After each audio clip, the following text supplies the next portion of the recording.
अस्सलाम वालेकुम एवरीवन। मैं हूँ आफिया मलिक। बाय प्रोफेशन में क्लिनिकल साइकोलॉजिस्ट हूँ, यानी माहिर नफ्सियात हूँ। उसके साथ साथ मेरी सर्टिफिकेशन सीबीटी, एनएलपी और हिप्नोथेरेपी में भी है। आज हम बात करेंगे बहुत ही कॉमन आप कह लें इशू है हमारी सोसाइटी में।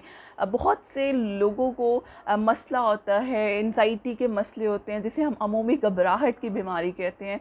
उसी के अंदर एक इंटेंस स्टेज की अगर हम बात करें, उसको हम पैनिक अटैक की तरफ ले जाते हैं। Panic attack towards panic disorder भी चला जाता है। तो इसमें क्या बेसिकली होता क्या है? पैनिक अटैक बहुत ज़्यादा हम सुनते हैं जी, इसको पैनिक अटैक हो गया है, लेकिन असल उसके पीछे सिम्टम्स क्या हैं, अलामतें क्या हैं, किन वजूहात की वजह से पैनिक अटैक होता है और हम इसको ट्रीट कैसे कर सकते हैं, इन सब चीज़ों के बारे में आज हम इस वीडियो में बात करेंगे। तो सबसे पहले बात करते हैं जी, पैनिक अटैक कैसे होता है, क्या होता है पैनिक अटैक में। बेसिकली कुछ हमारे जो इसमें पैनिक अटैक में कुछ जिस्मानी अलामतें शो होती हैं, कुछ कॉग्निटिव जिसको हम जहनी अलामतें कहते हैं वो जो है वो रोनुमा होती हैं। अगर हम जिस्मानी अलामतों की बात करें तो दिल की धड़कन बहुत ज़्यादा तेज़ हो जाती है, हमारा सांस बहुत या तो कम होना शुरू हो जाता है या बहुत तेज़ी से जो कह लें आप तेज़ी से सांस लेना शुरू हो जाते हैं। हम इरिटेबिलिटी होती है, नोज़िया होता है, बहुत ज़्यादा घबराहट होती है, हर चीज़ से खौफ आना शुरू हो जाता है विदाउट एनी रीज़न, अनडिफाइंड, जिसको आप फियर कह सकते हैं।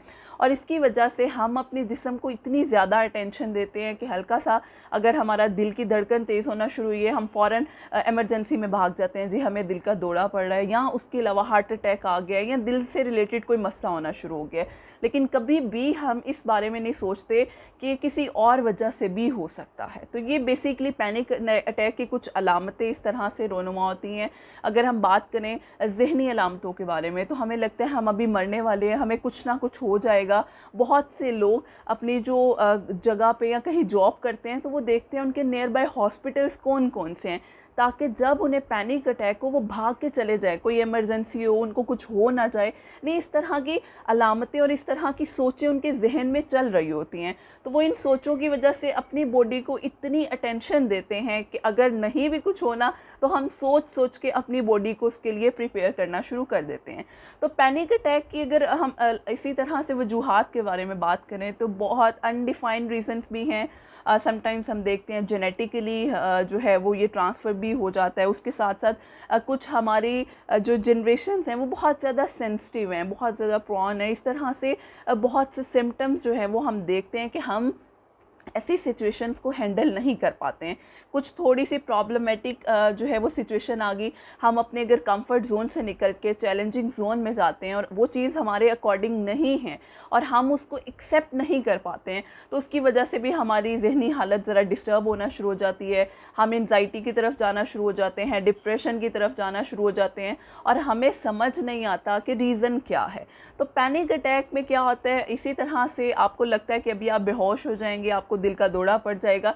तो ये कुछ अलामात जो हैं वो पैनिक अटैक में हमें बहुत ज़्यादा डिस्टर्ब करती हैं। इसके अलावा अगर हम बात करें, हम देखते हैं कि बहुत सी आप कह लें कि इसी पैनिक अटैक की वजह से आपको डिफरेंट फ़िज़िकल बीमारियां भी होना शुरू हो जाती हैं, क्योंकि हम अपना फोकस और अपना ध्यान इतना ज़्यादा अपनी बॉडी को देते हैं कि हमें लगता है अभी मुझे कुछ हो जाएगा, मुझे स्टमक का इशू आ रहा है, अब मुझे फ़िज़िकली या तो मेरे मसल्स स्पैम होना शुरू हो गए हैं, मेरी रीढ़ की हड्डी में मसला आ गया है, मेरे सर में कुछ हो गया है। मतलब हमें इतनी अलामतें पैनिक अटैक की होती नहीं हैं जितनी हमें फ़िज़िकल फ़ील होना शुरू हो जाती हैं।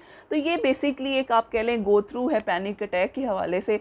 अगर हम बात करें इसके ट्रीटमेंट की तरफ, तो क्या इलाज है पैनिक अटैक का जिसको हम कहते हैं, इसमें क्या होता है, इसमें सबसे पहले दो तरह से हम इलाज की तरफ चाहते हैं। सबसे पहला क्या है कि अगर आपकी सीवियरिटी क्या है, आपका जो पैनिक अटैक की नौयत है वो किस नौयत का है, माइल्ड है, मॉडरेट है या सीवियरिटी के लेवल पे है। क्योंकि बहुत सी चीज़ें हम यहाँ ये देखते हैं जिनको पैनिक अटैक होता है और एक दिन में एक से ज़्यादा दफ़ा हो रहा है, हफ्ते में 5-6 दफ़ा, यानी बहुत ज़्यादा हो रहा है कि आप अपनी डेली एक्टिविटीज़ जो है वो स्केड्यूल नहीं कर पा रहे हैं, अपने डेली रोज़मर्रा का काम सही तरीके से कर नहीं पा रहे हैं, जिसकी वजह से आपकी ज़हनी हालत बहुत ज़्यादा डिस्टर्ब हो रही है। ठीक, तो हम ये देखते हैं अगर तो जी आपका जो सिम्टम्स हैं, जो अलामतें हैं वो माइल्ड से मॉडरेट हैं, तो हम सजेस्ट करते हैं क्लिनिकल साइकोलॉजिस्ट यानी जिनको माहिर नफ्सियात कहते हैं, ठीक है। और अगर स्वेरिटी बहुत ज़्यादा है तो उसके लिए मेडिकेशन बहुत ज़्यादा ज़रूरी होती है, जो कि साइकेट्रिस्ट आपको रिकमेंड करते हैं।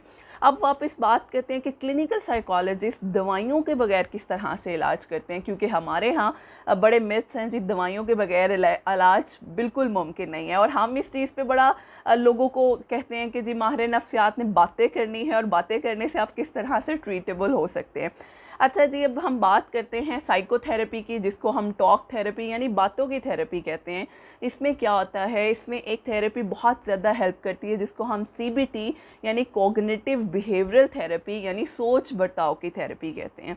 क्योंकि पैनिक अटैक में आपने अपनी सोचों को इतनी इम्पॉर्टेंस, इतनी अहमियत दी है कि आप अपने इर्द गिर्द की चीज़ें भूल जाते हैं। आपको लगता है सिर्फ वो जो मेरी सोच है वही सच्ची है और मुझे उसी के डायरेक्शन में चलना है। तो इसलिए सबसे पहले तो हम क्या करते हैं, और हाँ एक इम्पॉर्टेंट चीज़ हमेशा याद रखिएगा, पैनिक अटैक में हमारे यहाँ क्या होता है, हम कहते हैं फ़ौरन लंबे लंबे सांस लेना शुरू कर दो, दम वाला पानी पी लो या पानी पी लो, लेट जाओ, या मतलब डिफरेंट हमारे अपने घरेलू टोटके होते हैं जो हम आजमाने की कोशिश करते हैं। लेकिन याद रखिएगा पैनिक अटैक में लंबे लंबे सांस लेने का भी एक पैटर्न है। एक नॉर्मल हम सांस लेते हैं, देखें जब आप लंबे लंबे सांस लेंगे उससे भी तो आपकी हार्ट बीट ज़्यादा होगी, तो आपको तो पहले ही हार्ट बीट आपकी ज़्यादा है, हमने आपकी हार्ट बीट को स्लो करना है। तो इसके लिए बहुत ज़्यादा ज़रूरी है आप किसी प्रोफेशनल की हेल्प लें। आप अगर माहिर नफ्सियात से भी कांटेक्ट करते हैं तो वो आपको तरीक़ाकार बताएंगे। आपने अगर एक्सरसाइज करनी है, रिलैक्सिंग एक्सरसाइजेज बहुत ज़रूरी हैं, लेकिन उनका करने का भी एक तरीक़ाकार है। अगर आप उस प्रॉपर तरीके से करेंगे तो आप अपने आप को आहिस्ता आहिस्ता ख़ुद से टैकल कर सकते हैं। दूसरी इंपॉर्टेंट चीज़ ये जी, सबसे पहले तो आपको सुकून की मशक़ें करवा दी हैं, आपको होमवर्क भी दिया जाता है कि आपने सुकून की मशक़ घर में बैठ के खुद से भी करनी है, ताकि आपका जिस्म जो है वो आहिस्ता आहिस्ता आपकी बात सुनने के काबिल हो सके। दूसरी चीज़ क्या, अब ये तो आपने अपने आप को फ़िज़िकल सिम्टम्स को कम करना शुरू कर दिया। ये जो सुकून की थेरेपी है, जिसको हम स्लो ब्रीथिंग टेक्निक कहते हैं, 6 सेकंड साइकिल थेरेपी कहते हैं, यानी डिफरेंट थेरेपीज़ के नाम हैं। दूसरी अगर हम बात करें जी, सोचों को किस तरह से चेंज करें। अब जो सोचों का काम है वो कोई इजी टास्क नहीं है, वो एक दिन में आप अपनी सोचों को नहीं चेंज कर सकते। वो थोड़ा सा, मैक्सिमम हमारे जो सेशन होते हैं उसका ड्यूरेशन 8 से 12 हफ्तों का सेशन होता है, जिसमें हम आपको सिखाते हैं कि आप अपने आप के थेरेपिस्ट बन किस तरह से सकते हैं और अपने इन पैनिक अटैक को ख़ुद से किस तरह से हैंडल कर सकते हैं। उसमें आपके साथ डिफरेंट होमवर्क और आपकी एक्टिविटी स्केड्यूल की जाती है कि आपने पूरा दिन अपना स्केड्यूल किस तरह से करना है, और इसी स्केड्यूल में आपको कुछ ऐसी डिस्ट्रक्टिव टेक्निक्स भी बताई जाती हैं, ताकि अगर आपको पैनिक अटैक आ रहा है या थॉट आ रहा है, आपने उसका ऑल्टरनेटिव किस तरह से इस्तेमाल करना है। और इस सोच को, उसके बाद इस सोच को किस तरह से, जब 8-9 सेशन आपके गुजर जाते हैं, फिर हम आपको बताते हैं, एक्सपोजर करवाते हैं, क्योंकि इस थेरेपी में एक्सपोजर बहुत ज़्यादा ज़रूरी है। लेकिन आप डायरेक्ट एक्सपोजर भी नहीं करवा सकते हैं, उसके लिए हम यूज़ करते हैं सबसे पहले इमेजिनल एक्सपोजर, ताकि हम उसकी बॉडी को रिलैक्सेशन एक्सरसाइजेस के साथ तैयार कर सकें, ताकि वो फिज़िकल एक्सपोजर किसी भी चीज़ का कर सके, ताकि जो उसकी पैनिक अटैक की इंटेंसिटी है, शिद्दत है, वो आहिस्ता आहिस्ता कम हो सके। तो ये कुछ इंस्ट्रक्शंस होती हैं, कुछ जी थेरेपीज़ का प्लान होता है जिन्हें फ़ॉलो करना बहुत ज़रूरी है। घर में हम अपने पैनिक अटैक को बेहतर करने की कोशिश करते हैं। हमारी सोसाइटी में कुछ डिलीमास ये भी हैं जी कि पीर फ़कीर के पास ले जाएं जी, फूंक मारेंगे और वो पैनिक अटैक ख़त्म हो जाएंगे। देखें, जो ज़हनी बीमारी है वो किसी फूंक से कम नहीं होती है। उसके लिए आपको एक प्रॉपर तरीक़ाकार, एक प्रोफेशनल हेल्प की ज़रूरत होती है। तो अगर आपको इनमें से कोई सिम्टम्स हैं या आपको लगता है कोई कन्फ्यूजन है, आप उसके बारे में हमसे बात भी कर सकते हैं, और अपने किसी भी करीबी साइकोलॉजिस्ट के पास जो आपके इर्द गिर्द है, अगर आप किसी और शहर से हैं, अगर आपको लगता है कोई करीबी साइकोलॉजिस्ट है, आप उससे हेल्प ले सकते हैं। और अगर आप हमारे प्लेटफॉर्म के थ्रू हेल्प लेना चाह रहे हैं तो आपके साथ डिटेल्स शेयर कर दी गई हैं, तो आप हमारे साथ भी कांटेक्ट कर सकते हैं। अपना ख्याल रखिएगा। इंशाल्लाह फिर हाजिर होंगे एक न्यू वीडियो के साथ। अल्लाह हाफ़िज़।